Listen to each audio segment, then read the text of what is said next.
Diputado por el magistrado juez presidente de la Suprema Corte de Justicia, doctor Jorge Subero Isa, se ha fijado la audiencia solemne del día de hoy para conmemorar el Día del Poder Judicial,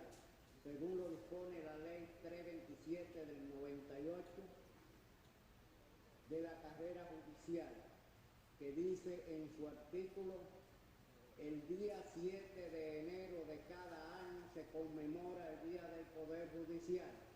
El magistrado doctor Jorge Subero Isa dará lectura al discurso de orden.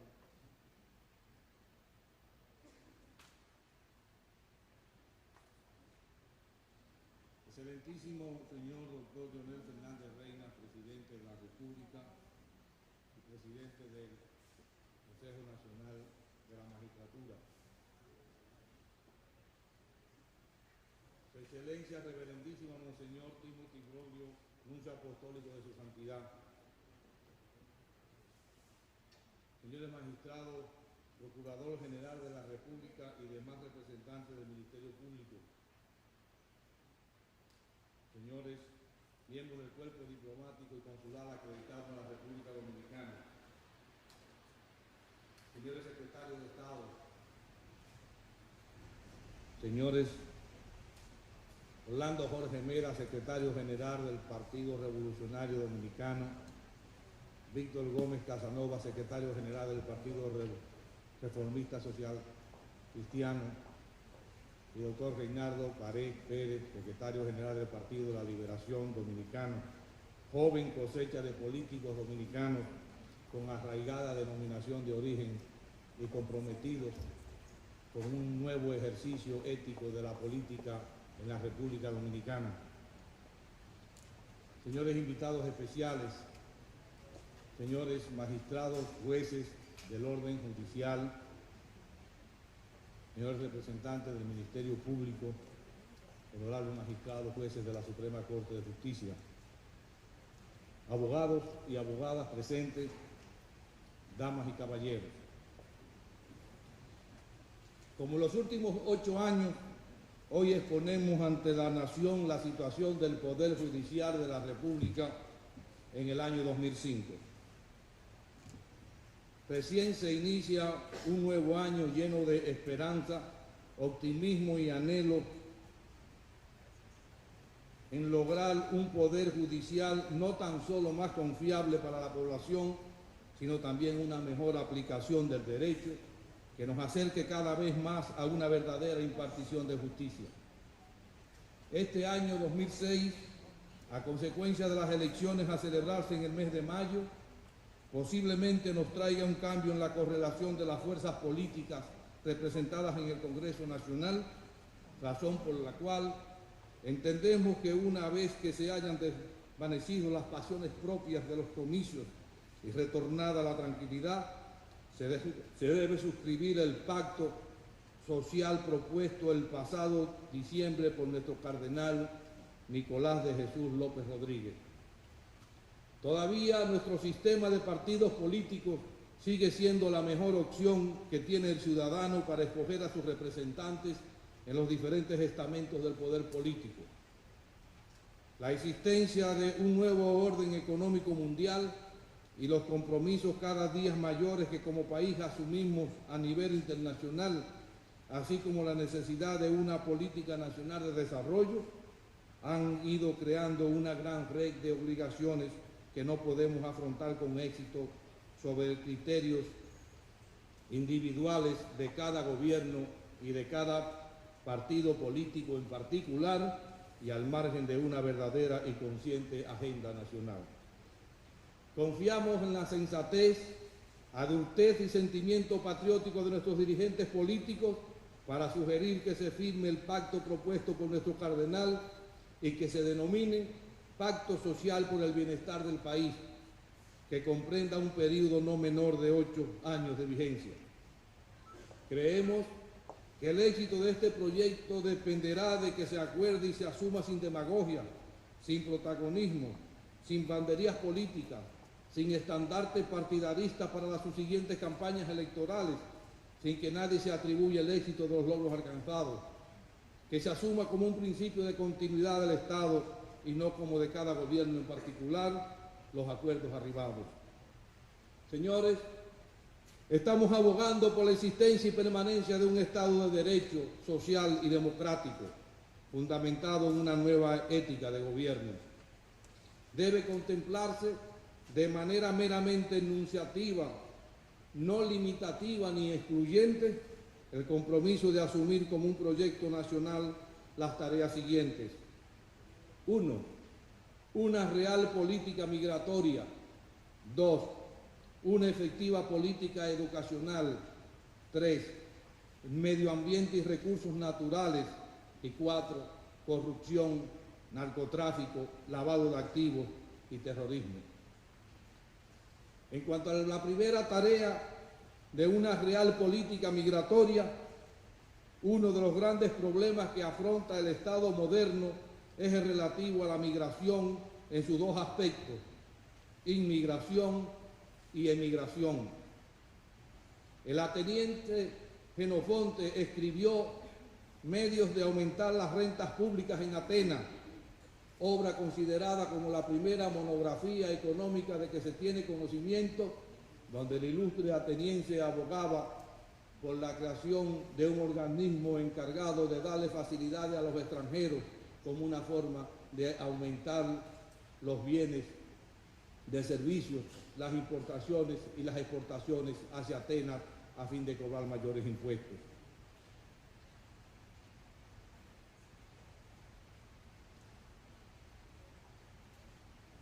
Países tradicionalmente con una política abierta de inmigración han tenido que revisarla, pues el interés nacional así lo ha demandado. Los motines y protestas ocurridos en Francia el pasado mes de noviembre reflejan esa realidad.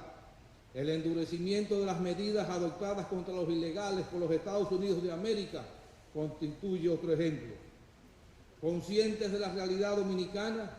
nosotros habíamos planteado en la inauguración de la Escuela Nacional de la Judicatura el 11 de agosto de 1999, en presencia de quien era y es actualmente presidente de la República, el doctor Leonel Fernández, lo siguiente, y cito: la aproximación entre los países, consecuencia inevitable del proceso de globalización a que nos fuerza la necesidad de subsistir en un mundo todos los días más competitivo y complejo, se refleja inevitablemente en uno de los atributos de la persona, que es la nacionalidad. Huelga hablar de la importancia que tiene la nacionalidad para cualquier ser humano. Sin embargo,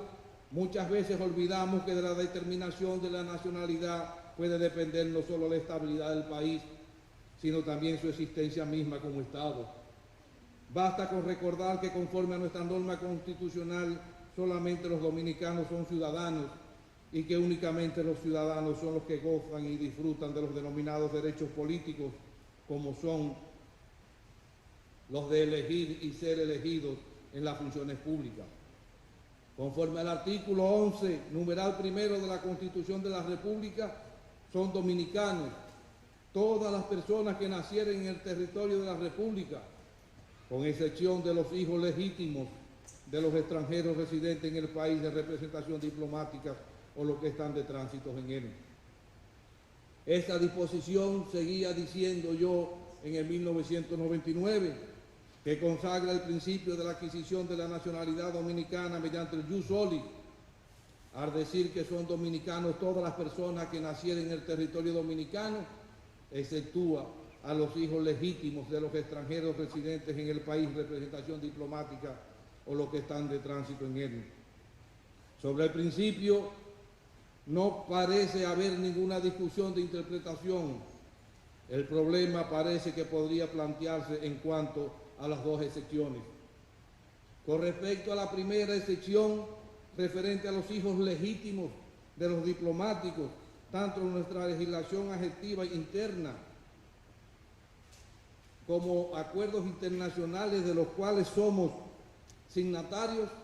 han eliminado la distinción entre hijos legítimos y otros hijos,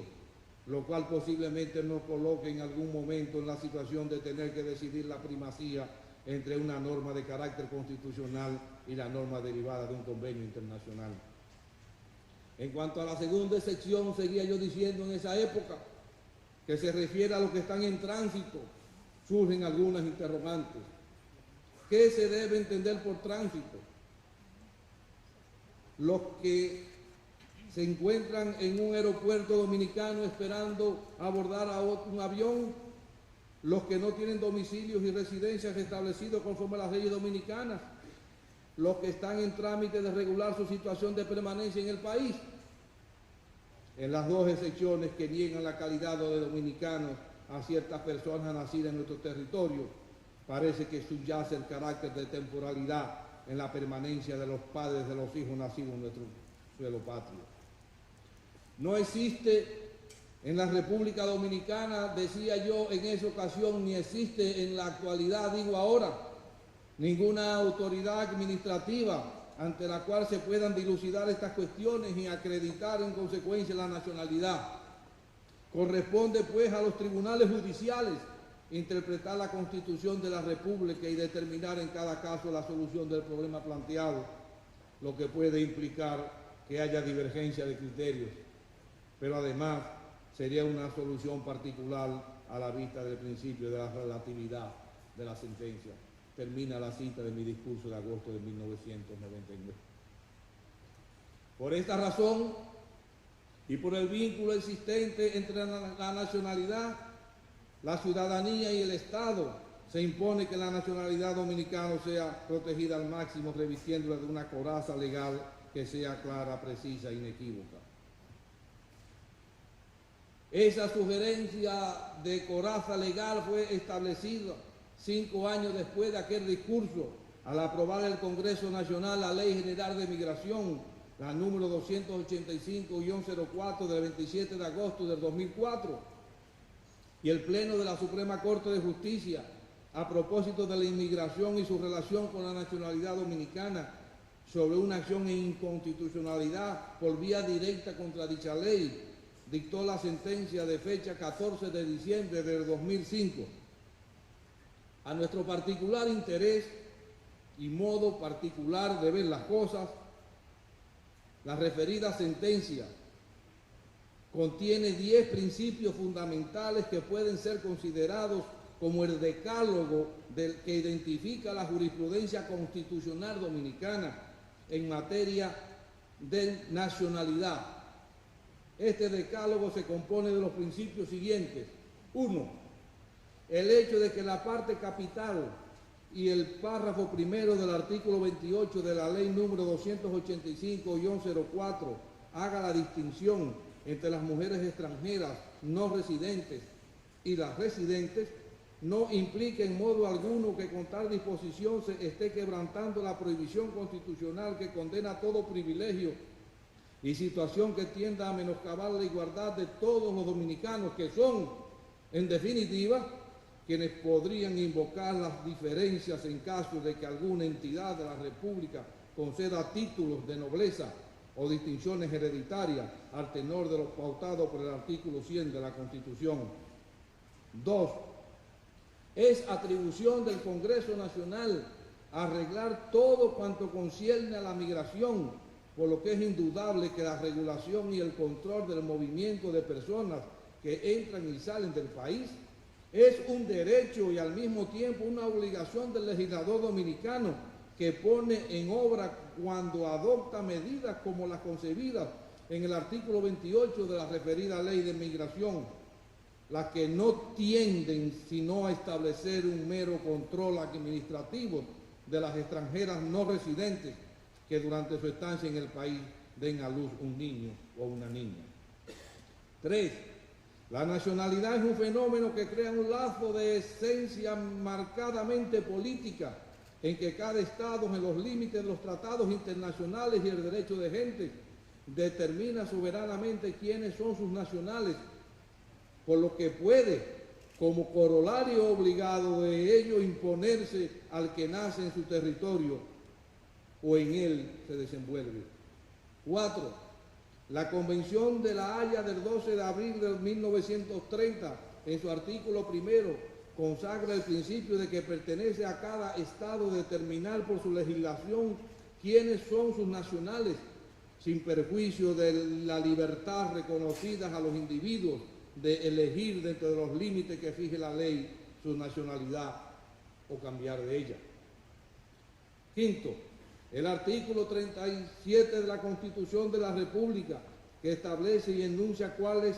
atribuciones pertenecen al Congreso en sus funciones legislativas, precisa en el numeral 9 que una de esas atribuciones es la de disponer todo lo relativo a la inmigración, lo que significa, sin equívocos,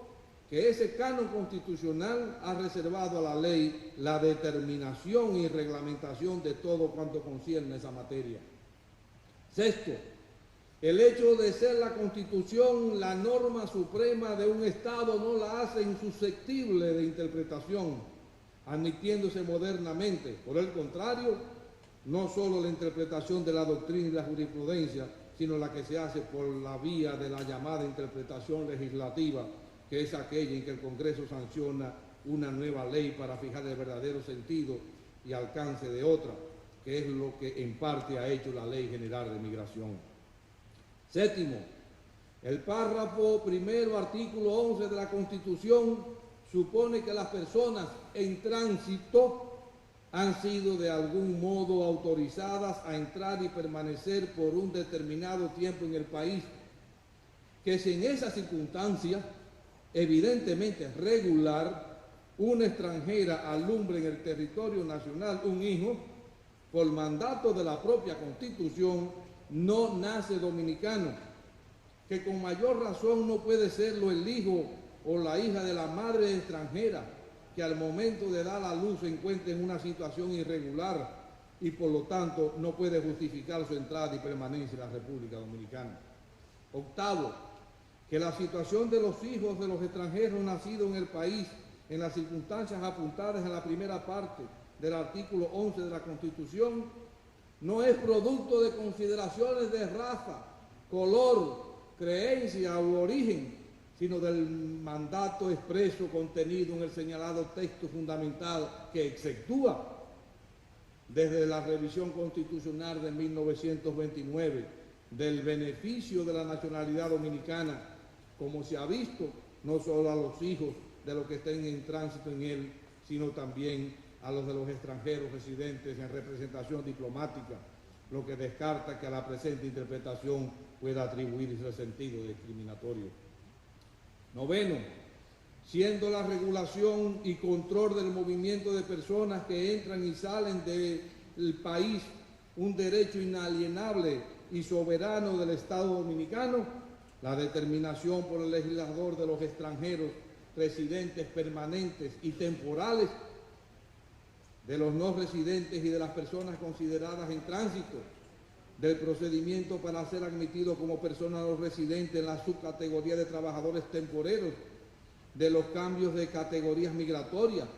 del control de permanencia de extranjeros y la cuestión de los recursos legales con que estos cuentan en caso de expulsión o deportación, no pueden ser en modo alguno contravenir las disposiciones constitucionales.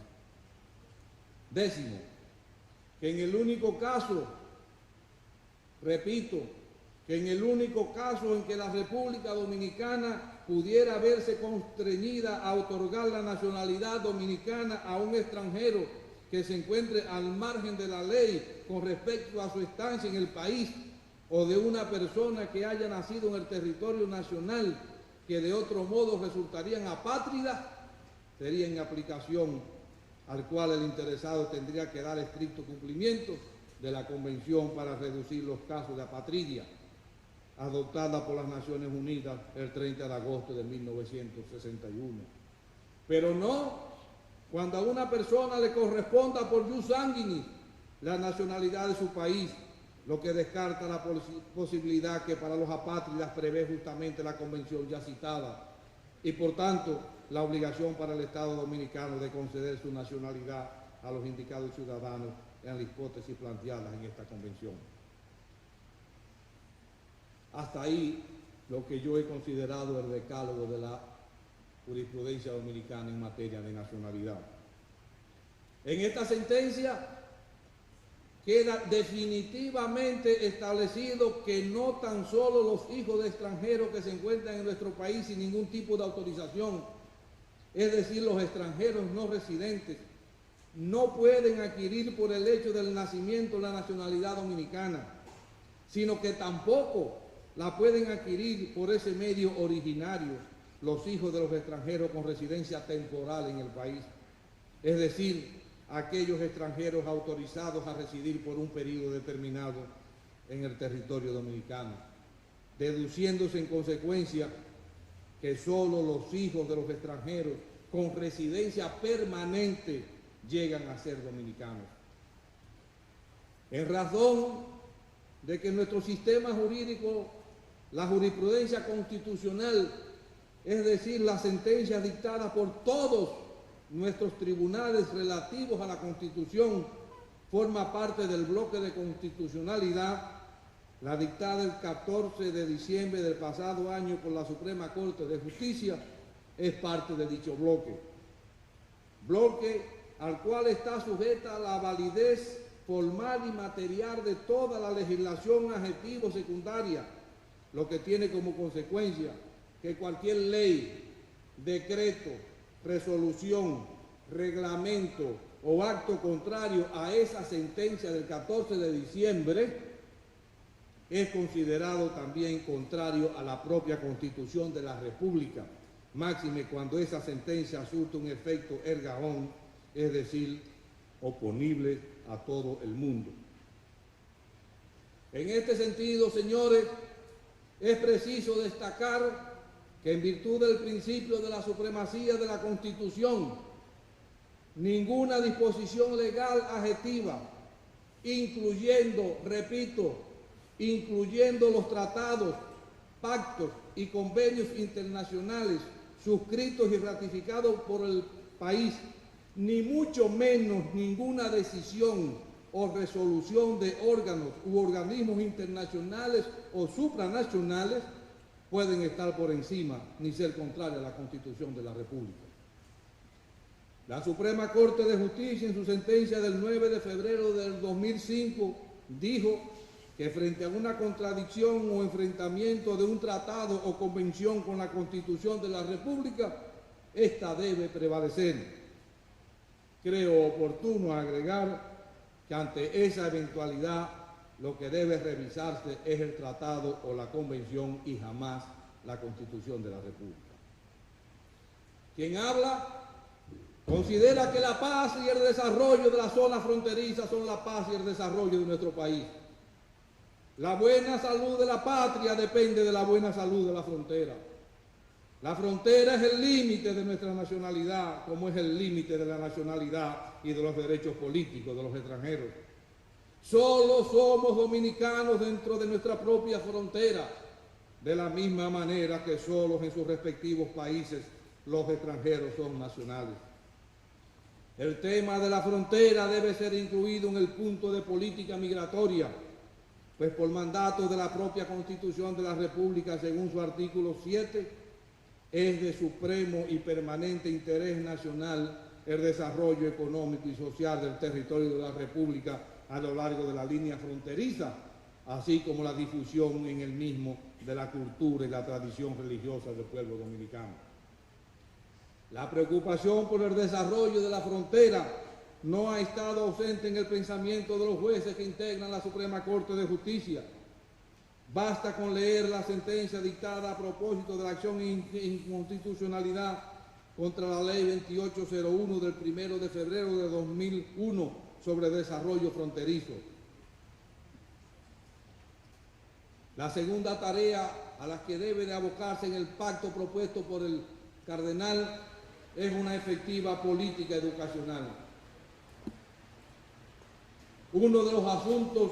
en que mayor consenso existe en nuestro país es el relativo a la necesidad de la educación como motor de desarrollo de los pueblos. Sin embargo, los esfuerzos que se han realizado a la fecha obviamente no se corresponden con los resultados obtenidos. Recientemente se han dado a conocer estadísticas que reflejan la realidad de la educación dominicana. El rector de la Universidad Autónoma de Santo Domingo, Roberto Reina, decía que de cada 100 alumnos que salen del bachillerato, solo 13 están llegando a las universidades, y de esos, solo un 20% egresa con un título universitario. En nuestro discurso del 7 de enero del pasado año, dijimos en este mismo salón lo siguiente: solo a través de la educación podemos alcanzar un Estado de derecho democrático, donde el orden, la seguridad jurídica y el respeto a los derechos humanos se conviertan en condición indispensable de un sistema de derechos fundamentales garantizados, plataforma necesaria para alcanzar un desarrollo económico sostenible. Y continuaba en esa época diciendo que la sociedad dominicana demanda de la puesta en vigencia de todo un sistema educativo que se manifieste mediante un proceso que incentive y aumente nuestras destrezas y habilidades para el entendimiento, manejo adecuado y óptimo de las nuevas tecnologías, que conduzca a un aprendizaje que nos permita comprender los cambios que se están produciendo en una sociedad globalizada, donde las relaciones internacionales han ido creando un nuevo orden mundial, que se cree un vínculo entre el aula y la comunidad, asociando a profesores, padres, estudiantes y organizaciones locales para que asuman sus responsabilidades cívicas y culturales dentro del concepto de la educación comunitaria o educación democrática. Termina la cita. En la cumbre del milenio de las Naciones Unidas celebrada en septiembre del 2000, los líderes allí reunidos acordaron establecer objetivos y metas con plazos definidos para combatir la pobreza, el hambre, las enfermedades, el analfabetismo, la degradación del medio ambiente y la discriminación contra la mujer, constituyéndose los mismos en los denominados objetivos del milenio. El segundo punto de los objetivos del milenio consagró lo siguiente, cito: lograr la enseñanza primaria universal. Termina la cita. Y a propósito, propuso como meta, cito: velar porque todos los niños y niñas puedan terminar un ciclo completo de enseñanza primaria. En cuanto al medio ambiente y recursos naturales, que es el tercer punto de agenda, la Ley General sobre Medio Ambiente y Recursos Naturales número 6400, en base a la Constitución de la República, al Código Penal Dominicano, al Código Civil Dominicano, a 48 leyes nacionales, a 7 resoluciones del Congreso Nacional que aprueban convenios internacionales, a 5 resoluciones del Ayuntamiento del Distrito Nacional, a 24 decretos del Poder Ejecutivo, al reglamento para la aplicación de la Ley Minera número 146 y a la resolución que oficializa la norma dominicana de emergencia NORDON número 436, establece lo siguiente, y cito: que siendo el medio ambiente y los recursos naturales un conjunto de bienes comunes y esenciales para la sociedad, es deber y responsabilidad del Estado y de sus instituciones, incluyendo los gobiernos municipales, y a cada ciudadano cuidar de que no se agoten, deterioren o degraden, para que puedan ser aprovechados racionalmente y disfrutados por las generaciones presentes y futuras, que es un deber patriótico que todos los dominicanos apoyar y participar en cuantas acciones sean necesarias para garantizar la permanencia de nuestros recursos naturales para el uso y disfrute de las presentes y futuras generaciones. Termina la cita. La búsqueda del ideal de desarrollo humano sustentable como garantía de un mejor estándar de vida para nuestras futuras generaciones nos plantea el desafío de la protección del medio ambiente. La relación del ser humano con su entorno y en especial con su medio natural debe ser recreada al interior de las relaciones sociales, de manera que en nuestro vivir en sociedad integre el cuidado y el mantenimiento adecuado del medio ambiente como garantía de una vida sana. No siempre es posible conseguir este objetivo apoyándose en el buen querer como un accionar cultural espontáneo, sino que es necesario crear las condiciones que lo propicien, desde la educación y formación humana de los ciudadanos hasta la creación de un control social que nos permita proteger intereses vitales de nuestra sociedad. En este sentido es necesario, tanto a nivel internacional como nacional, la colaboración efectiva y adecuada del derecho penal en la labor de protección del medio ambiente. En las últimas décadas se ha mostrado un creciente interés mundial sobre la necesidad de proteger penalmente el medio ambiente, estableciendo un instrumento de control social formal contra todo aquello que afecte la riqueza del ecosistema y consecuentemente contra lo que afecte radicalmente la estabilidad del sistema social formal, radicalmente la estabilidad de todo el sistema social, contra todo aquello que afecte la riqueza del ecosistema de la convivencia.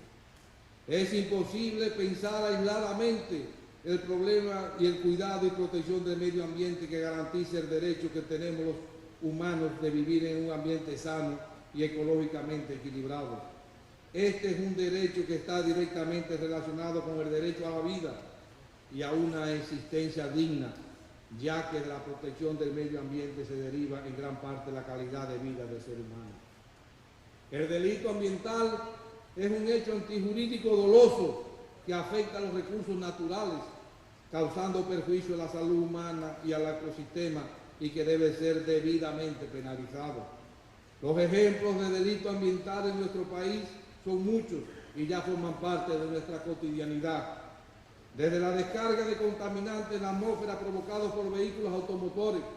plantas eléctricas y otros motores de combustión interna de uso personal e industrial,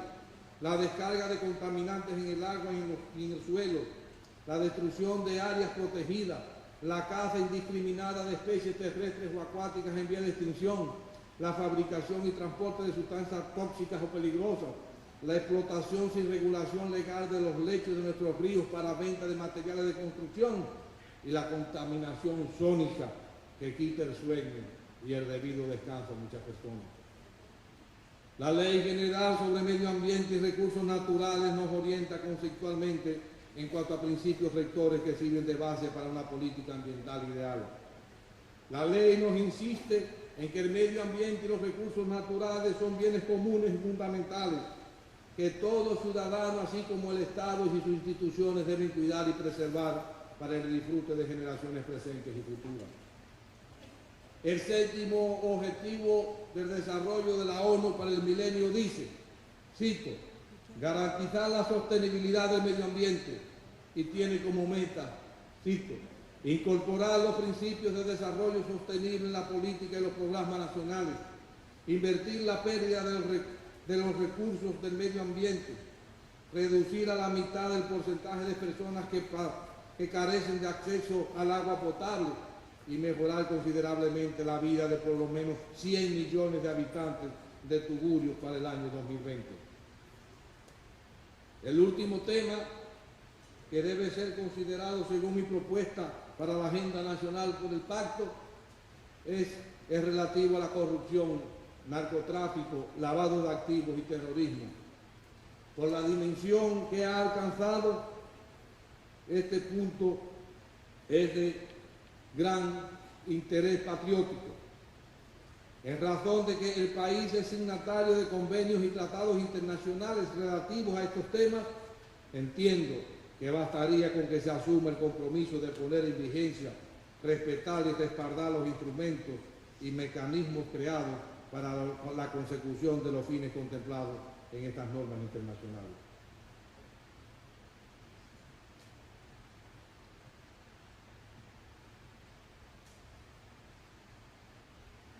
Creo oportuno relatar brevemente la labor jurisdiccional de la Suprema Corte de Justicia, haciendo un llamado de que en la versión de este discurso escrita que se va a repartir al final se encuentra contenido in extenso todas las sentencias que voy a mencionar. El Pleno de la Suprema Corte de Justicia en materia disciplinaria dijo que si bien es un derecho constitucional de los jueces, como el de todos los ciudadanos, expresar su pensamiento con libertad y sin sujeción a ninguna censura, su condición de tal les obliga a velar por el buen nombre del Poder Judicial, no tan solo con el desempeño diáfano de sus funciones, sino con todos los actos de su vida, y les impone el deber de expresarse con moderación y prudencia, así como con respeto y consideración hacia sus superiores y compañeros, y a canalizar por las vías institucionales cualquier inquietud que tenga sobre el funcionamiento de este poder del Estado, aun cuando la atribuya a causas externas. Quiero aprovechar la oportunidad para expresar que la Suprema Corte de Justicia en el presente año 2006 tiene como propósito firme mantener la independencia vertical de los jueces, la independencia horizontal, la independencia de los demás poderes públicos del Estado ha sido definitivamente consagrada. Y llamo la atención a los jueces para que bajo ninguna circunstancia puedan verse doblegados a aceptar o recibir órdenes o favores de sus superiores, porque van a estar sujetos a las sanciones que establece tanto la ley de carrera judicial como el reglamento. Las cámaras reunidas de la Suprema Corte de Justicia, en una memorable sentencia que aclara de una manera definitiva uno de los grandes escollos que habían en materia de transporte marítimo, aplicando los artículos 435 y 436 del Código de Comercio, dijo lo siguiente: que una mercancía no podría ser considerada como recibida en el sentido del artículo 435 del Código de Comercio cuando esta recepción ha tenido lugar en manos de la autoridad portuaria dominicana, aunque sus oficiales hayan firmado la tarjeta de desembarque y se ha operado fuera de la presencia del destinatario o de su representante autorizado. La misma Cámara Reunida de la Suprema Corte de Justicia, a consecuencia de un segundo recurso de casación, dictó el 22 de diciembre del 2005 una resolución donde se establece el criterio de inadmisibilidad al interpretar el artículo 425 del Código Procesal Penal. Esta sentencia es de vital importancia toda vez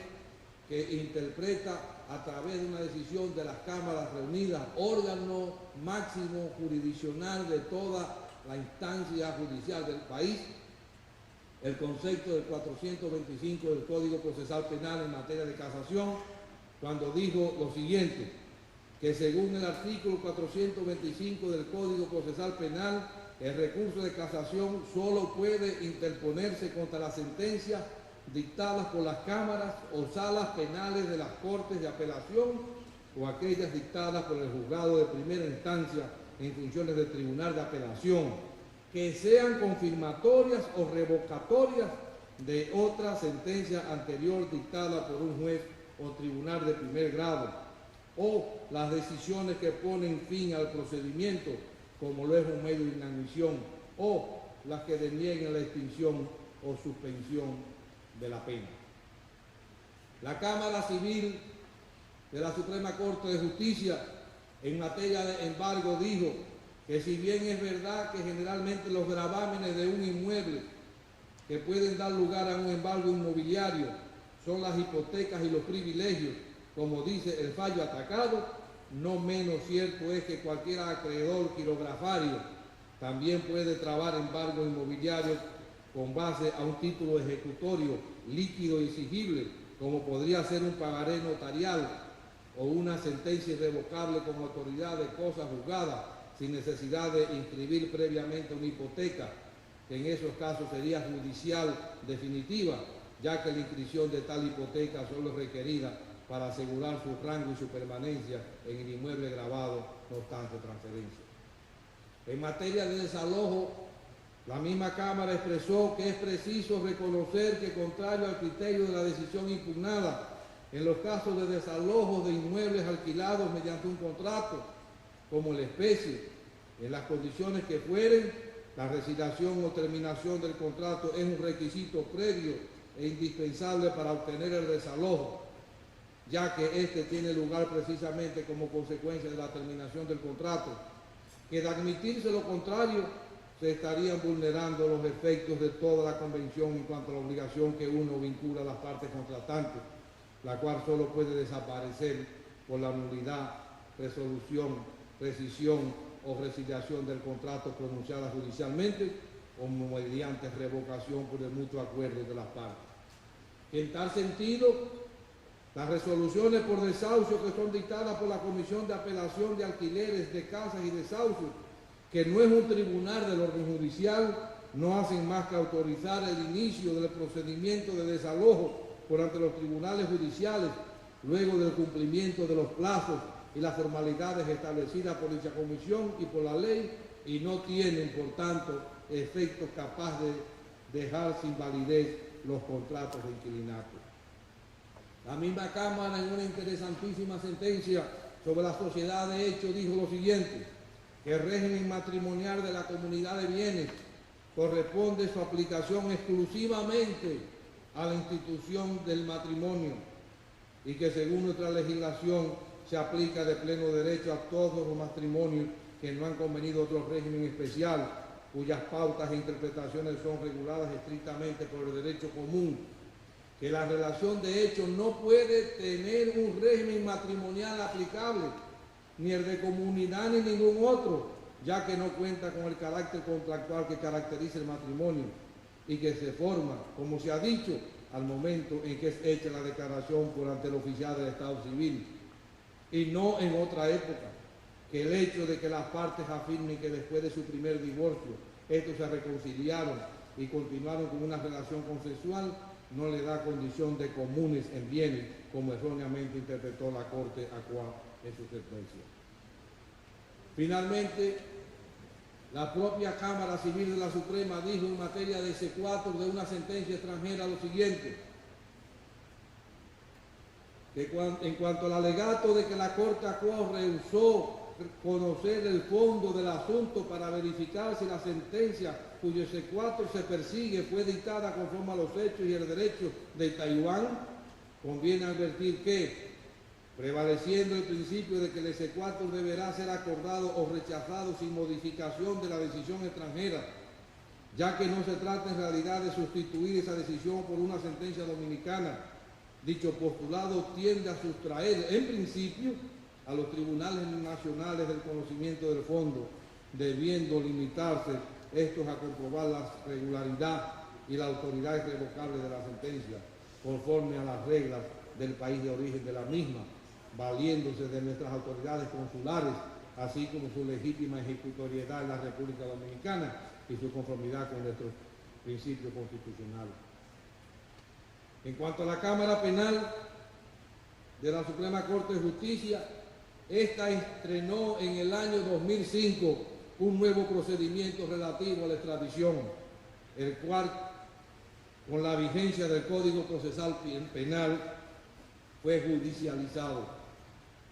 Hasta el 16 de diciembre del pasado año, dicha Cámara había acogido la solicitud de extradición de 10 personas y denegado la misma a 7. En una primera sentencia sobre la materia,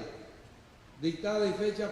1 de febrero del 2005, la Cámara dijo que la ponderación por parte del tribunal de las pruebas alegadas por los abogados del imputado se limitan en esta materia a revisar la acusación contenida en la documentación aportada por el Estado requirente, así como los indicios y elementos que la sustentan para poder determinar la procedencia o no de la solicitud de extradición, pues no se trata en la especie de un proceso que juzgue esa culpabilidad, para lo cual no tiene capacidad legal el juzgado o corte que conoce una extradición. La primera sentencia que acoge la solicitud de extradición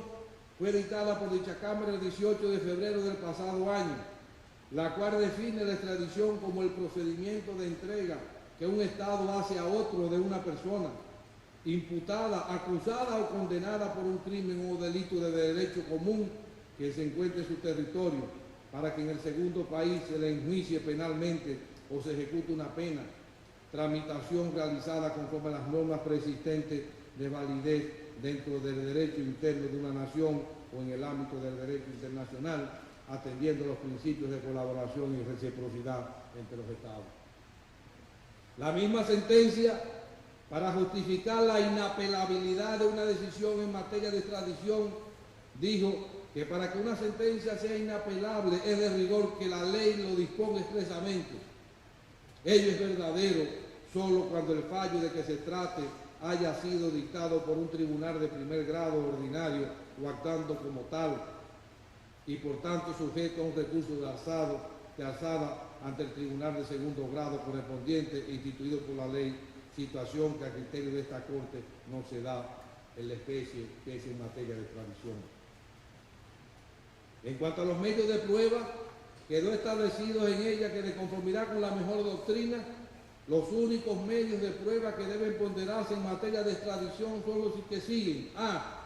Los relativos a la constatación inequívoca de la identidad del individuo reclamado en extradición para asegurar que la persona detenida es verdaderamente la reclamada por el Estado requirente.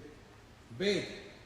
Los que se refieren a los hechos delictivos y los fundamentos de derecho que sirven de base a la solicitud de extradición para verificar que estos coinciden con los principios de punibilidad aplicables en caso de conducta delictiva. C. Los relacionados con las condiciones previstas en el contenido del tratado de extradición aplicable a fin de que los documentos y datos que consten en el expediente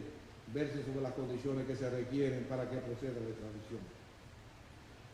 De la misma manera se consagró en la referida sentencia que es aplicable en esta materia la norma de la doble incriminación, es decir, que necesariamente el hecho que sirva de fundamento a la solicitud de extradición esté contemplado tanto en la legislación del Estado requirente como la del Estado requerido, con la calificación de comportamiento criminal antisocial y que sea penalizado con una severidad tal que permita hacer viable la solicitud y concesión de la extradición. También en la sentencia del 18 de febrero de 2005, dicha Cámara emite el siguiente juicio de valor que creo que debo compartir con todos ustedes: que toda solicitud de extradición del nacional de un Estado acusado de la comisión de un hecho incriminado por las autoridades de otro Estado, afectado por el mismo, genera un conflicto de orden moral entre la natural reluctancia que produce el menoscabo del derecho soberano que tiene cada nación de enjuiciar a sus súbditos y la moderna concepción de que por la connotación de universalidad que tienen ciertos hechos correspondientes al crimen organizado, hasta hace poco desconocido,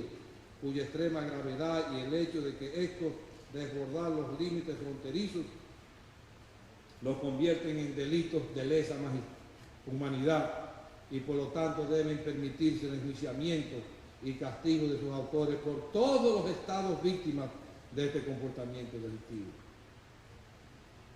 Señores, tal como hemos señalado anteriormente, la Cámara Penal no solamente ha acogido solicitudes de extradición, sino que en varias ocasiones las ha denegado con argumentos tan jurídicos como incuestionables desde el punto de vista de la aplicación de la ley. En una especie juzgada para denegar la procedencia de una extradición, enarboló el principio constitucional non bis in idem, diciendo que toda comunidad organizada, como lo constituye la República Dominicana, reclama que el orden y la paz social reinen, y precisamente estos valores aparecerían lesionados si existiera la posibilidad de que los debates judiciales se renovaran en formas indefinidas, que resulta racional por consiguiente que el derecho de la extradición la asimile como impediente, partiendo de la doble relación que vincula la cosa juzgada, por un lado con el derecho internacional y por otro lado con el derecho interno. Que más aún, el principio examinado posee una naturaleza tan amplia que le vincula necesariamente con la seguridad individual en la medida que se enlaza con el derecho positivo y en especial lo penal, así como con el derecho procesal penal, y es por ello que se entiende como una garantía expresamente tutelada por nuestra Constitución.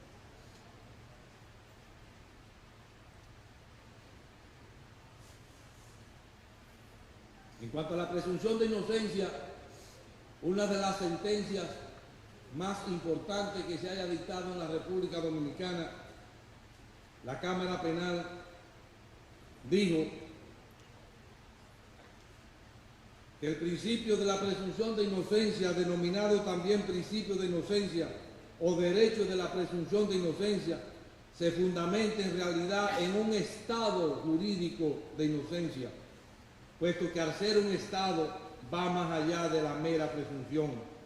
toda vez que es consustancial con el ser humano y por consiguiente no debe ser entendido solo como una conjetura o sospecha, sino como el hecho que el derecho tiene por cierto sin necesidad de que sea probado. Que ese estado no se destruye ni con el procesamiento ni con la acusación, sino con la decisión definitiva sobre la responsabilidad penal de quien se acusa y en cuanto a los hechos de la imputación. Que ese principio o derecho fundamental del que goza toda persona a quien se le imputa la comisión de una infracción permanece hasta el momento en que se dicte en su contra una sentencia definitiva e irrevocable que haya adquirido la autoridad de la cosa irrevocablemente juzgada. Por su parte, nuestra tercera Cámara, en su labor jurisdiccional, dijo en cuanto a los trabajadores, que los trabajadores no pueden realizar ninguna acción que atente contra los negocios e intereses de sus empleadores, constituyendo una causal de despido la ejecución de cualquier actuación que ocasione daño económico o afecte la credibilidad de la empresa. En cuanto al interés legal, en una sentencia del 24 de agosto de 2005 dijo, considerando que las disposiciones del artículo 1153 del Código Civil son aplicables en los casos de las obligaciones convencionales que se circunscriben al pago de cierta suma de dinero, donde ha primado un acuerdo de voluntades para crearlas, pero no cuando se trata de obligaciones derivadas de la ley, cuyo incumplimiento puede causar daños a una persona, en cuyo caso los jueces del fondo son soberanos para fijar el monto con el cual se reparan los mismos, lo cual escapa al control de la casación, salvo cuando se impone una suma irracional. Que por lo demás, el artículo 91 de la Ley 183, que crea el Código Monetario y Financiero, derogó la orden ejecutiva número 312 del 1 de junio de 1919, que fijaba el interés legal de la República Dominicana. Dada la naturaleza mixta de esa tercera Cámara en materia contencioso administrativo y contencioso tributario, dijo a propósito de un despido que la resolución del secretario de Trabajo sobre la solicitud de despido de una trabajadora embarazada no vulnera los derechos de carácter administrativo, sino que decide acerca de derechos que emanan de un contrato de trabajo, por lo que excluye al Tribunal Superior Administrativo de la facultad de conocer de la acción de la parte perjudicada por dicha resolución. En materia de tierra, dijo que ninguna disposición legal obliga a la Suprema Corte de Justicia como Corte de Casación a sobreseer el conocimiento y solución de un recurso de casación, resultando por consiguiente improcedente el pedimento formulado en tal sentido, ya que las únicas conclusiones que deben formularse ante esta Corte son aquellas que se derivan del recurso de casación y que están contenidas en el memorial introductivo. Dijo también que la ratificación de un mandato no está sometida a ninguna forma que pueda resultar de hecho y circunstancia de la causa, que los jueces de fondo pueden indagar la común intención de las partes y apreciarla soberanamente, que estos hechos y circunstancias pueden derivarse del comportamiento de las partes mientras no se hayan invalidado consensual o judicialmente el o los actos realizados por el mandatario. El presidente de la Suprema Corte de Justicia, haciendo aplicación del artículo 25 de la Ley Orgánica de la Suprema Corte de Justicia, dictó varios autos entre los que vale la pena destacar uno que rechazó una querella en razón de que la misma había sido presentada anteriormente entre las mismas partes y por la misma causa. De igual manera, en otra decisión, rechazó una querella con constitución en parte civil presentada contra un embajador en razón del privilegio que tienen los diplomáticos acreditados en la República Dominicana.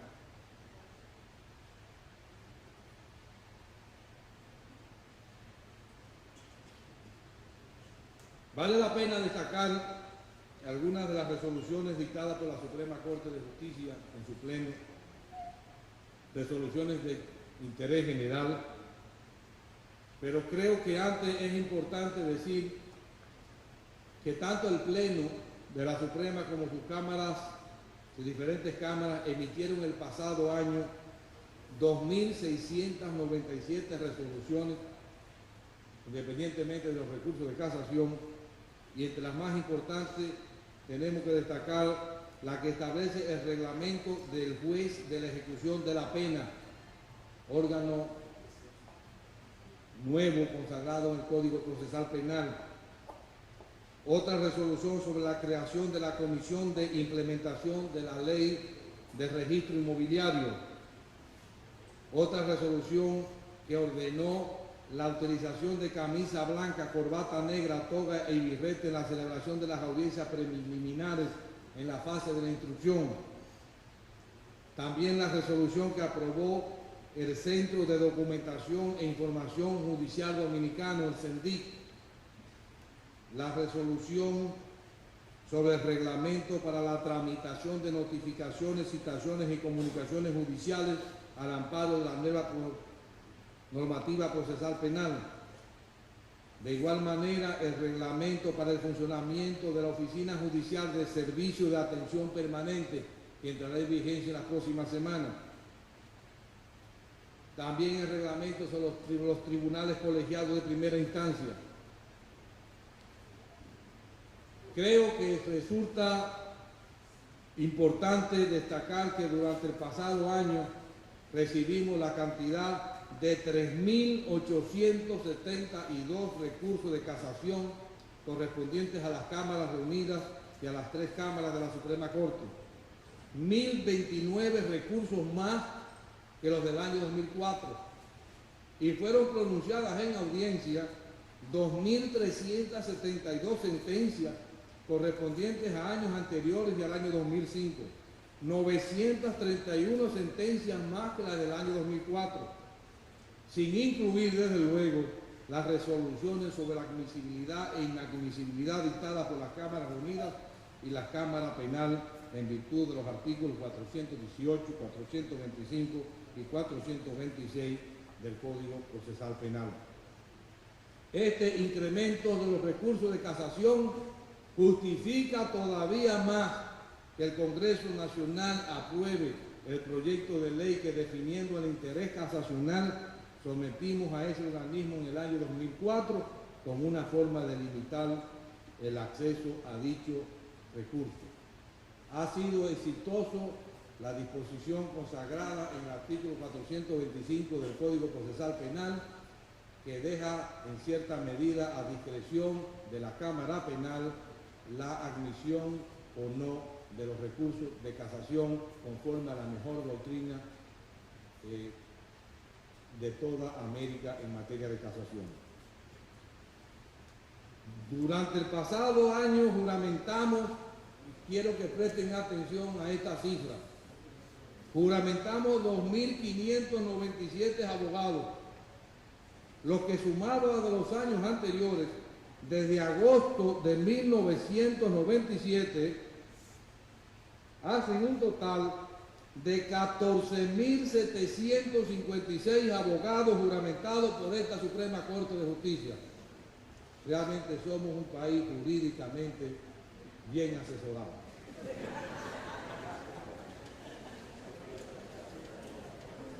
Pero busquemos un técnico en aire acondicionado o en televisión para que vean la lucha que nos da. Al comparecer otra vez ante ustedes, consideramos propicia la ocasión para dar a conocer algunos de los logros alcanzados por el Poder Judicial Dominicano en el año 2005. En cuanto a la vigencia del Código Procesal Penal, es importante destacar la labor de los tribunales con respecto al proceso de liquidación de los expedientes iniciados al amparo del anterior Código de Procedimiento Criminal, cuya estructura liquidadora se inició con la vigencia del Código Procesal Penal el 27 de septiembre de 2004. En este sentido, según inventario al 3 de enero del año 2005, existían aproximadamente 68.000 expedientes sujetos a liquidación. En la actualidad podemos ofrecer los resultados siguientes. 14 tribunales han concluido el proceso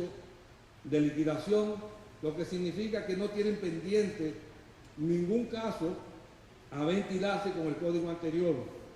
Otros tribunales han seguido aceleradamente ese proceso de liquidación, con lo que en la actualidad se han liquidado aproximadamente 52% de los asuntos contabilizados. De seguirse la proyección que hemos previsto, al 27 de septiembre del 2006 quedarán muy pocos expedientes que deban ser conocidos con el código anterior. A propósito de la vigencia del Código Procesal Penal, importa destacar los pasos más importantes dados por el Poder Judicial Dominicano, como por ejemplo, la puesta en funcionamiento de los jueces de la ejecución de la pena, cuya función principal es la protección de los derechos fundamentales de los condenados. En la actualidad contamos con 10 jueces de esta naturaleza diseminados en todo el territorio nacional. La puesta en vigencia de los tribunales colegiados de primera instancia, estructura innovadora que tiene como objeto conocer aquellas infracciones que conlleven una sanción penal de más de 2 años. La importancia de estos tribunales se pone de manifiesto por la cantidad de casos entrados al sistema. Entraron 670 expedientes a nivel nacional en apenas 3 meses de labores, distribuidos entre los 11 tribunales colegiados existentes a la fecha. Esto nos induce a pensar que en los próximos meses debemos de aumentar la cantidad de tribunales colegiados de primera instancia. La dinámica procesal de la implementación del Código Procesal Penal nos empuja a tomar decisiones y crear mecanismos que permiten y faciliten el acceso a la justicia. En este sentido es importante anunciar que en las próximas semanas, como un plan piloto, estableceremos en La Vega la Oficina de Atención Permanente para ofrecer servicio continuo a los usuarios que lo requieran en el aspecto penal. Todo esto está concebido dentro de un plan general de un nuevo modelo de gestión que revolucionará toda la jurisdicción penal. Para realizar esta nueva gestión se realizó un gran trabajo de redacción y aprobación de los reglamentos para la aplicación del Código Procesal Penal, como son el reglamento para la tramitación de notificaciones, citaciones y comunicaciones judiciales, el reglamento sobre la gestión administrativa de los secretarios de los tribunales,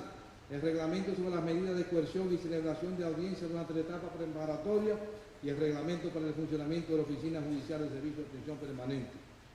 Estos reglamentos fueron frutos de la cooperación de la USAID a través de DPK Consulting, Proyecto Justicia y Gobernabilidad, a quien damos las gracias por tan importante aporte. Otro punto contemplado dentro del marco de la política pública de la Suprema Corte de Justicia es la puesta en funcionamiento en las próximas semanas del Centro de Documentación e Información Judicial, que tiene por objeto fundamental suministrar documentos e información a todos los jueces del país en sus respectivas jurisdicciones a través de una red inalámbrica que enlazará a los diferentes tribunales a nivel nacional directamente con la base de datos ubicada en dicho centro.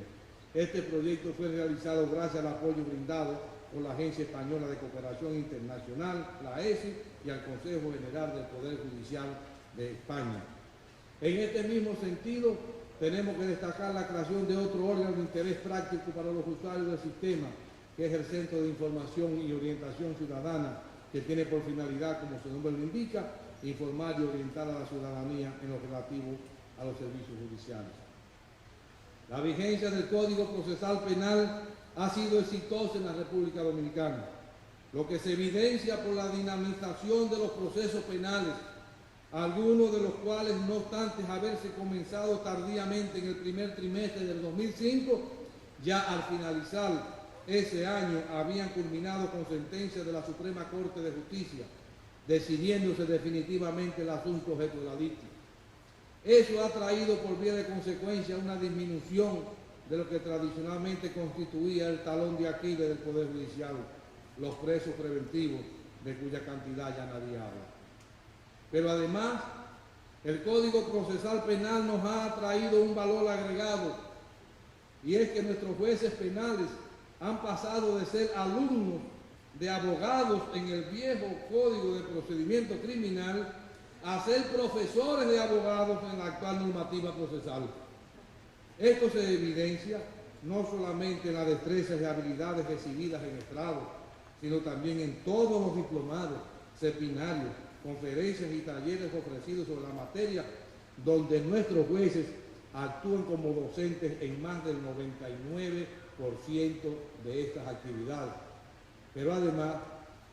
la bibliografía jurídica dominicana se ha salvado gracias al aporte de los jueces, de nuestros actuales jueces, porque parece que los juristas dominicanos es una especie de extinción. En cuanto al Código de Protección y los Derechos Fundamentales de los Niños, Niñas y Adolescentes, la Ley 136-03, la Suprema Corte de Justicia, continuando con la implementación de esa ley, puso en funcionamiento en el pasado año 11 tribunales de control de la ejecución de las sanciones en la persona del adolescente en conflicto con la ley penal en los departamentos judiciales del Distrito Nacional, La Vega, San Cristóbal, Santo Domingo, Santiago, San Pedro de Macorís, Barahona, San Francisco de Macorís, Montecristi, San Juan de la Maguana y Puerto Plata, con la misión de velar por la garantía de los derechos fundamentales de la persona del adolescente sancionado.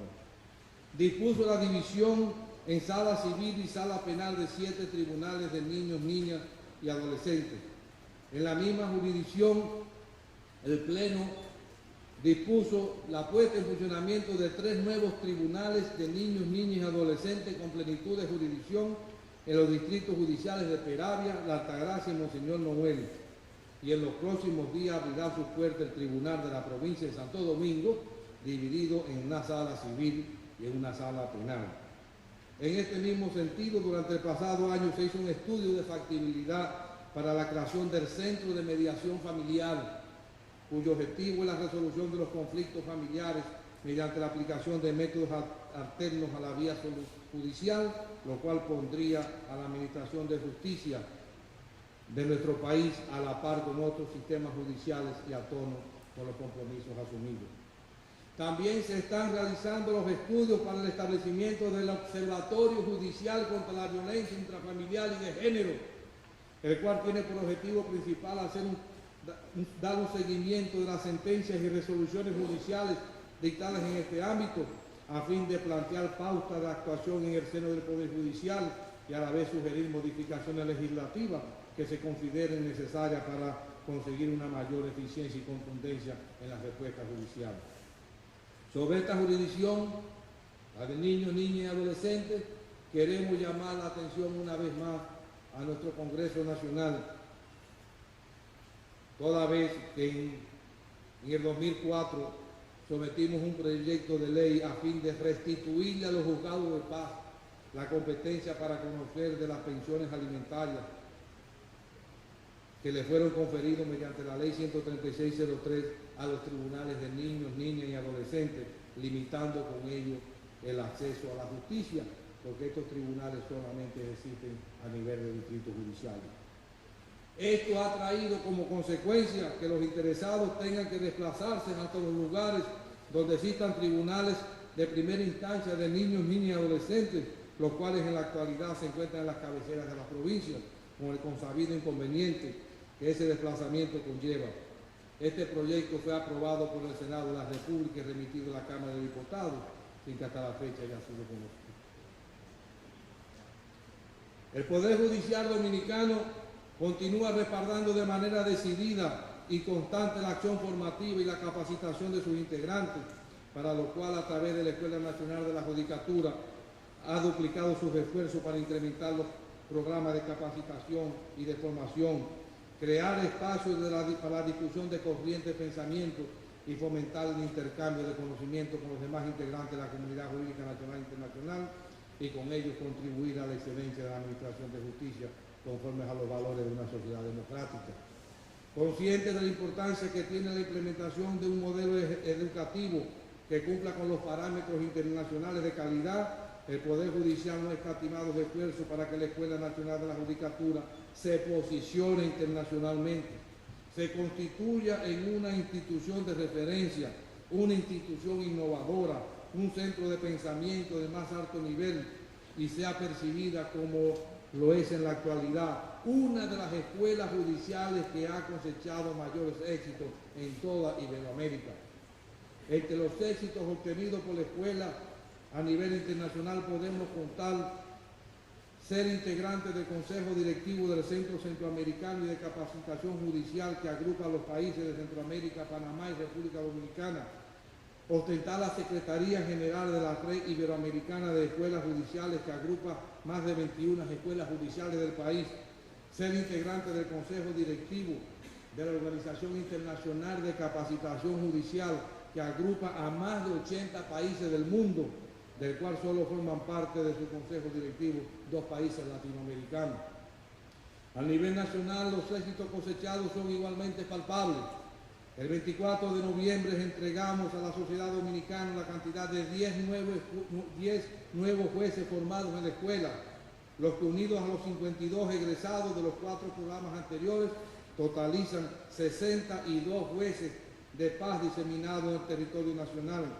Igualmente, en noviembre pasado se graduaron 41 defensores públicos,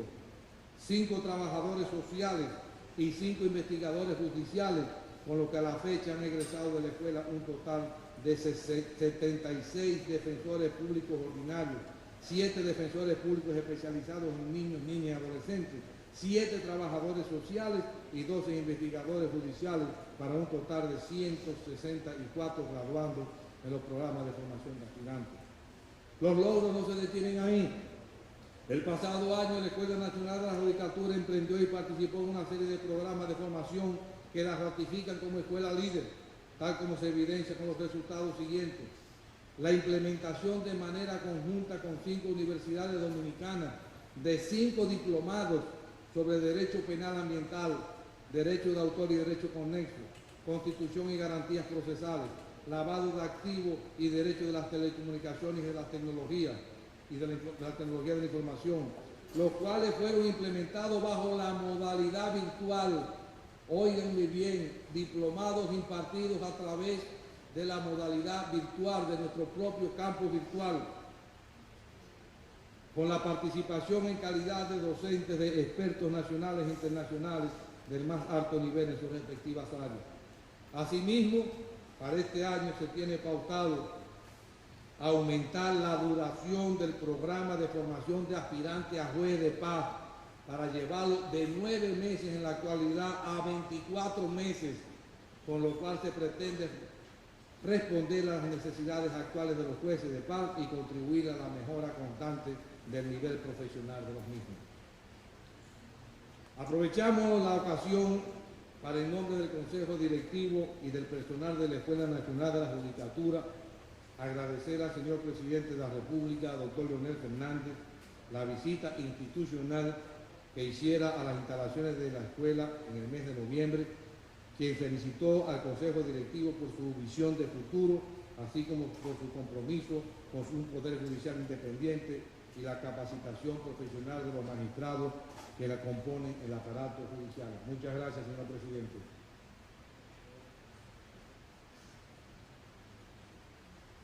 A mediados de 2004 contábamos con tan solo 14 defensores de carrera, defensores públicos. Hoy contamos con 79. Cumplimos la cuota anual en el 2005 de 60 defensores que nos habíamos propuesto, y este año tenemos proyectado la formación de 80 nuevos defensores para cubrir el mínimo que pretendemos de 226 defensores de carrera. Tenemos 9 investigadores públicos distribuidos en 2 unidades de investigación que cubren la mayor parte del país, y en el presente año seguiremos ampliando esta cobertura. En el ámbito de la ingeniería, la Suprema Corte de Justicia ha concluido las construcciones de los juzgados de paz de Sabana de la Mar, el juzgado de paz del Valle, y en el renglón de la remodelación concluyó las remodelaciones del Palacio de Justicia de Higüey y el Palacio de Justicia de la Romana. De igual forma, se puede agregar que durante este periodo se llevó a cabo un concurso para la construcción de varios palacios de justicia y juzgados de paz, organizado por el Colegio Dominicano de Ingenieros, Arquitectos y Agrimensores CODIA, entre los que se encuentran el Palacio de Justicia de Bonao, el Palacio de la Corte de Apelación de Niños, Niñas y Adolescentes de San Cristóbal, el Juzgado de Paz de Río San Juan, el Palacio de la Corte de Niños, Niñas y Adolescentes de San Francisco de Macorís, entre otras. Debo anunciar, porque no se ha hecho público, que por disposición expresa del señor Presidente de la República se reanudaron los trabajos de construcción y terminación del Juzgado de Paz de Boca Chica, así como del Palacio de Justicia de Atomayor. También se adquirió y se está remodelando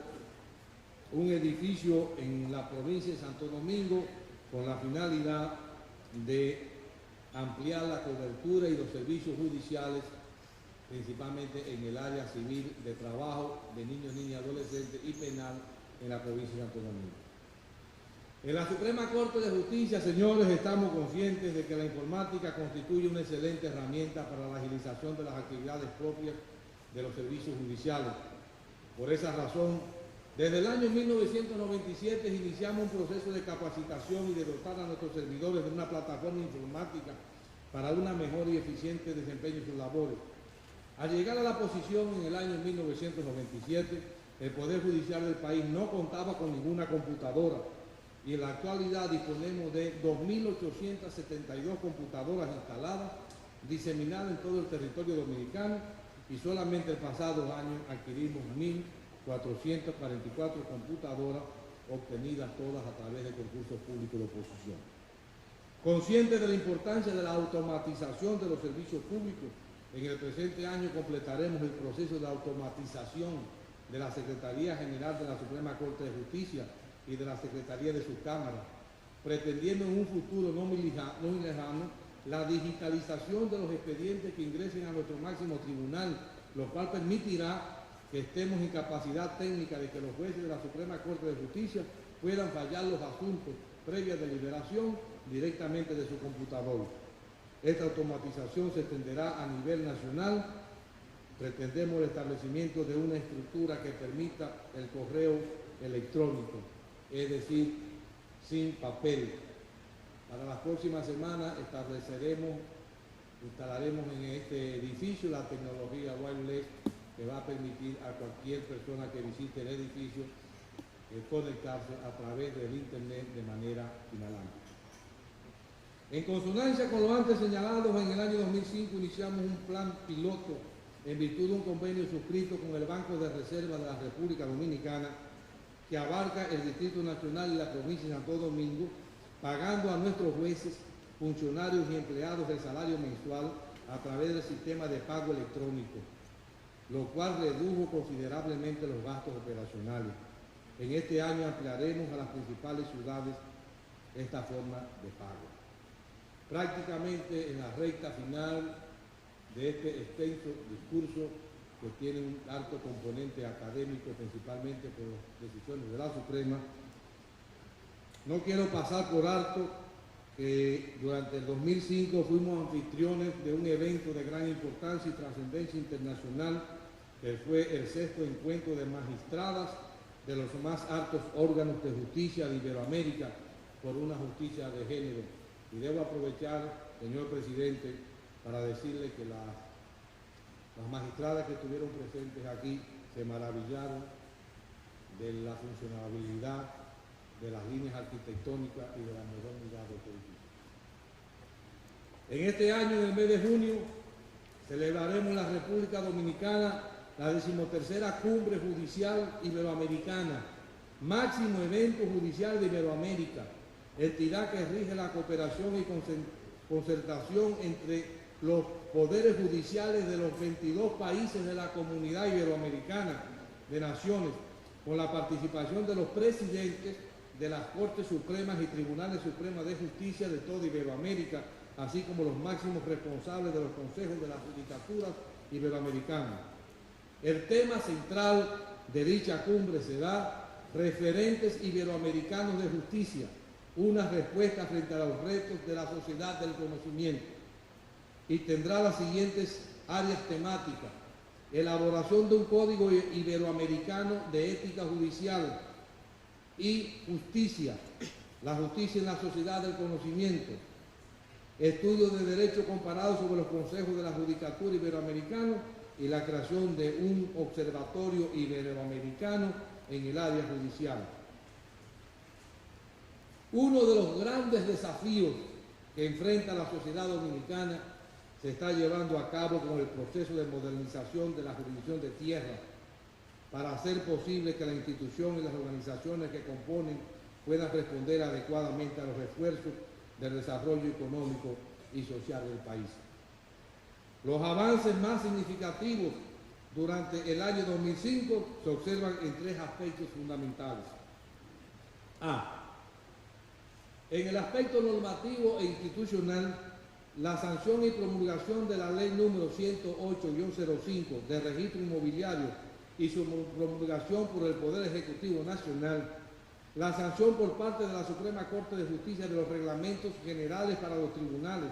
para los registros de títulos y para la Dirección Nacional de Mensuras Catastrales y la puesta en funcionamiento del plan piloto para el registro de títulos de San Cristóbal. B. En el aspecto tecnológico, la implementación de los sistemas que permiten operar en forma totalmente automatizada el registro de títulos de San Cristóbal, designado como plan piloto del nuevo sistema registral para la República Dominicana. La implementación del sistema de seguimiento de expedientes de tribunales en Santiago y San Francisco de Macorís. La elaboración del sistema cartográfico para la jurisdicción inmobiliaria de cobertura nacional basado en el sistema geodésico nacional que administra la Suprema Corte de Justicia y la incorporación de tecnologías y sistemas en todas las unidades operativas que involucró el proceso de modernización. C. En el aspecto de la infraestructura, la inauguración de los nuevos edificios para la jurisdicción inmobiliaria en Higüey, Puerto Plata y Santiago, así como la remodelación de los tribunales de jurisdicción original y de los registros de títulos en los palacios de justicia de La Vega, San Francisco de Macorís y San Pedro de Macorís. En los próximos meses estaremos inaugurando el nuevo edificio de la jurisdicción inmobiliaria en Santo Domingo, una de las estructuras de servicios más modernas del país. Todo esto, señor presidente, ha sido el fruto del acuerdo que su gobierno suscribió en el año 1999 con el Banco Interamericano de Desarrollo y que dicho banco, en razón del buen desempeño y el reconocimiento de la labor desempeñada por la unidad ejecutora y la firma consultora, decidió acceder a una petición que usted tramitó de $10 millones adicionales para completar esta fase. Una vez más, agradecemos la colaboración y cooperación ofrecida por los organismos internacionales, entre ellos la Agencia de los Estados Unidos para el Desarrollo Internacional, la USAID, la Agencia Española de Cooperación Internacional,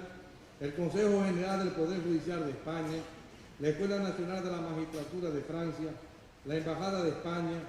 la Embajada de Francia en la República Dominicana, el Banco Interamericano de Desarrollo, BID, el Programa de Apoyo a la Reforma y Modernización del Estado, PARME, y el Tribunal Supremo de Justicia de Puerto Rico. Damas y caballeros, quizás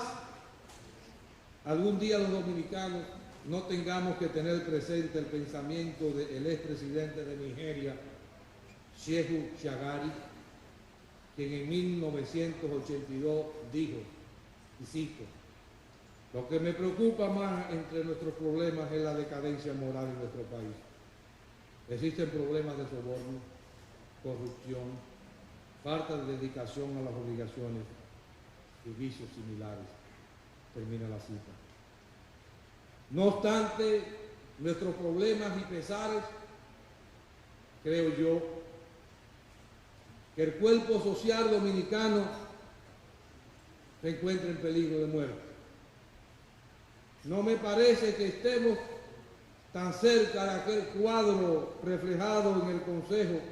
que le diera el médico a Don Quijote cuando, encontrándose en su lecho de enfermo, le dijo que atendiese la salud de su alma,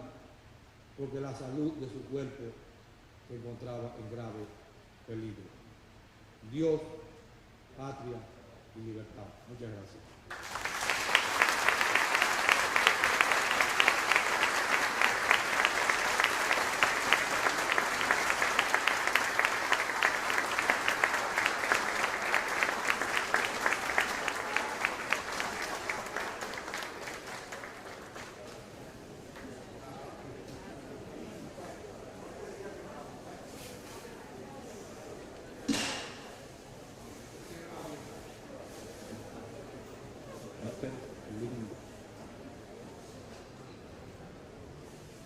Vamos a esperar el himno del Poder Judicial.